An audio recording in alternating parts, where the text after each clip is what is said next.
अस्सलाम वालेकुम guys, welcome to Kazi speaks. मैं उम्मीद करता हूं आप सब लोग बिल्कुल खैरियत से होंगे और आप लोग के दिन ट्रेडिंग के लिहाज से अच्छे गुजर रहे होंगे।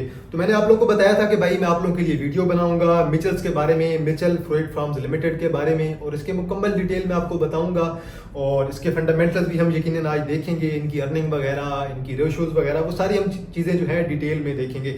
तो बहरहाल पहले तो कंपनी का ज़रा जो है वो बैकग्राउंड देखने की कोशिश करते हैं। कंपनी का हमारे पास food and personal care product का सेक्टर है और पाकिस्तान की आज़ादी से पहले की ये जो कंपनी है चल रही थी। पहले ये जो कंपनी थी अंग्रेज़ों के पास थी और बाद में जो है पाकिस्तान में कुछ बंदों ने इसे बाय कर लिया है। और बहरहाल अब जो कंपनी की प्रोडक्ट्स हैं वो लिमिटेड रह गई हैं। पहले कंपनी की प्रोडक्ट्स बहुत ज़्यादा थी। और कंपनी कहाँ पे है?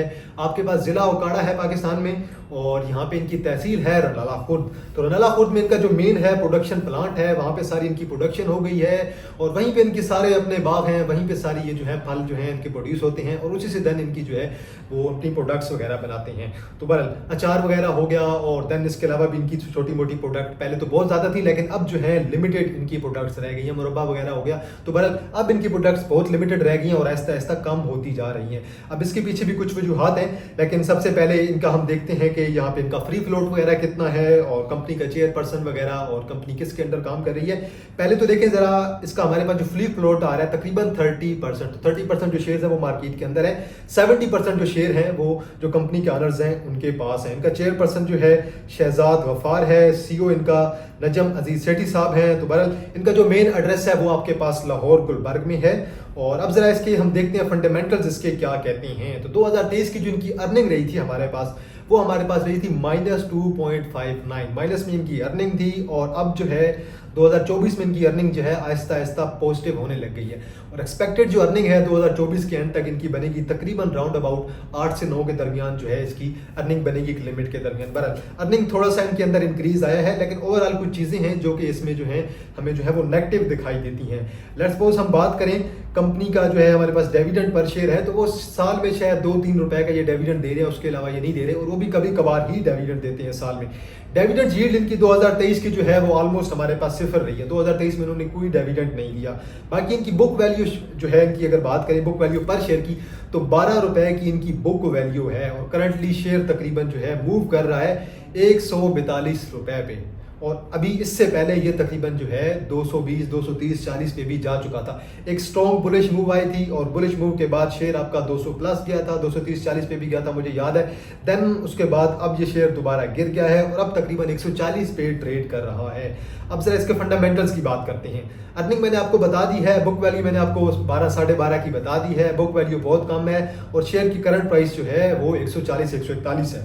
अब देखें जी जरा नीचे इसकी और करंट रेशो देखें, तकरीबन बन रही है 0.88:1 और जो अच्छी रेशो होती है हम कंसीडर करते हैं 2:1, मतलब इनके ऊपर जो डेप्थ है वो काफ़ी ज़्यादा है। तो करंट रेशो इनकी बिल्कुल भी अच्छी नहीं है।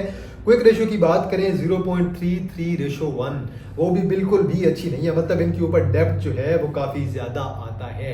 अब ज़रा बात करते हैं कंपनी के जो है अंदरूनी मामला चल रहे हैं। तो बहरहाल कंपनी जो है जुगनू मोहसिन थे उनके नाम पे थी, तो आगे जिस तरह विरासत में चलती आ रही थी, आगे उनके जो है वो औलाद थी, विरासत थी, तो विरासत में आगे गई है, उनके बेटे बेटियां थी, तो उनके मरने के बाद वो जायदाद उनके नाम पे चली गई है। तो अब जो है फैमिली में जो है वो लाजिम बात है, इंटरेस्ट का क्लैश आता है, तो फिर हर बंदा कहता है कि भाई मैं अलग होना चाहता हूँ, मैं अपनी जगह बेचना चाहता हूँ। तो कुछ इस किस्म का सीन चल रहा है। और आपने ये नाम सुना होगा नजम सेठी का, तो नजम सेठी की जो वाइफ हैं उनका भी इस कंपनी के अंदर जो है वो शेयर होल्डिंग है, तो वो भी इस कंपनी के जो है वो मालिक में शामिल हैं। तो ऑनर्स हैं वो भी उनमें से, उन्होंने शायद जो है अपना कुछ हिस्सा जो है वो बेचने की भी ठान लिया। बहरहाल इस चीज़ का जो है नेगेटिव इम्पैक्ट आता है जब कंपनीज होती हैं वो ऐसे जो है फैमिली के अंदर जब प्रॉब्लम आ जाए तो फिर ऐसे ही होता है, कंपनी आपकी जो है आहिस्ता आहिस्ता गिरने लग जाती है। अब इनका जरा पहले देखें ना कंपटीटर कौन है। इनका कंपटीटर जो मेजर आपको नजर आएगा नेशनल फूड्स वाले, और नेशनल फूड से टक्कर लेना बहुत ही मुश्किल काम है भाई। नेशनल फूड जो है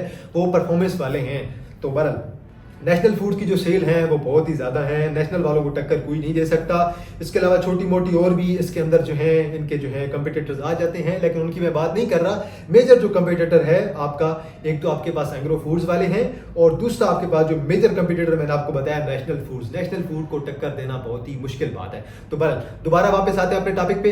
पहले देखें जी, इनकी प्रोडक्शन भी अच्छी थी, इनकी प्रोडक्ट्स भी अच्छी थी, सेल्स भी इनकी अच्छी थी और तब इनके पास जो वर्कर होते थे, जो मजदूर होते थे, 500 300 मजदूर होता था इनके पास डेली का, जो कि जाता था काम करने के लिए।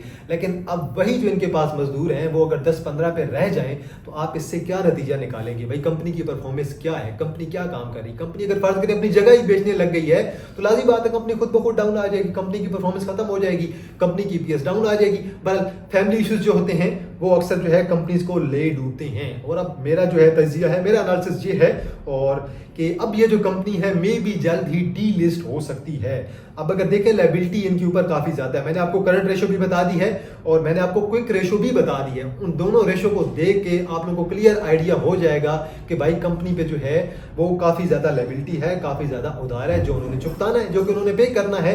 और मुझे इससे पहले भी मेरे एक टीचर ने कहा था कि भाई जो आपके पास मिचल्स वाले हैं वो जल्दी मार्केट से जा रहे हैं। मैंने कहा सर मुझे अभी तक ऐसी न्यूज़ नहीं मिली, लेकिन मैंने जब मिचल्स को जाके विजिट किया और सारी उनकी जगह लोकेशन देखी तो मुझे एक और बात भी पता चली कि पिछले कुछ दिनों में तो वहाँ पे जो गैस की पाइपलाइन उनके पास से गुजर रही थी तो कंपनी वाले आके उसे बंद कर गए थे। तो बहरहाल अब दोबारा उन्होंने जो है वो स्टार्ट करवा ली है।